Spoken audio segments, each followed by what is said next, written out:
பேச்சை எப்படி வச்சுக்கணும், அதாவது வாக்குங்கிற கரணத்தை எப்படி உபயோகப்படுத்தணும், ஷரீரங்கிற கரணத்தை எப்படி உபயோகப்படுத்தணும்.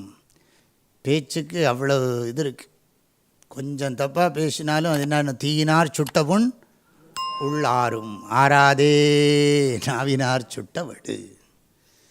ஆகையினால வெளியில் ஆறுன மாதிரி இருந்தாலும் சரி ஞாபகம் வச்சுருப்பாங்க. ஹஸ்பண்ட் ஒய்ஃபாக இருந்தால் கூட நீங்கள் கல்யாணத்துக்கு 3ஆவது நாள் என்ன சொன்னீங்கன்னு நான் இன்னும் மறக்கலைம்பா.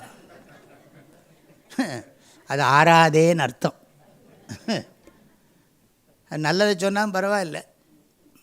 ஆறாதே நாவினால் சுட்டவடு. ஆக இது வாக்கு தபஸ். ஆக இதெல்லாம் தெரிஞ்சு பேசணும். எங்கே, எப்பொழுது, எப்படி, எவ்வளவு, எதற்காக. தமிழ்லாம் சொல்லுவாங்க, ஒரு பகலில் பக்கத்தும் பார்த்து பேசு, ராத்திரி அதுவும் பேசாத, செவுத்துக்கெல்லாம் காது இருக்குது, எல்லாம் சொல்கிறாங்க இல்லையா. அதனால் கவனமாக தேவையில்லாமல் பேச வேண்டிய அவசியம் இல்லை. எதுனா சொல்லுவான், அன்பாக பேசுக, இனிமையாக பேசுக, நன்மையையே பேசுக, அப்புறம் இதெல்லாம் சொல்லிவிட்டு பேசாதிருந்தும் பழகுக அப்படின்னு போட்டிருக்கோம். அதனால் தினம் மௌனமாக இருக்கிறதும் ஒரு டைம் வச்சுக்கணும்.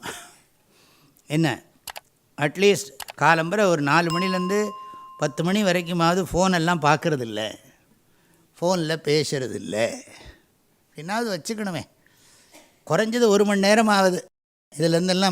இதுக்கெல்லாம் கொஞ்சம் அதுக்கு மோட்சமோ நமக்கு மோட்சமோ கொடுக்க வேண்டாமா?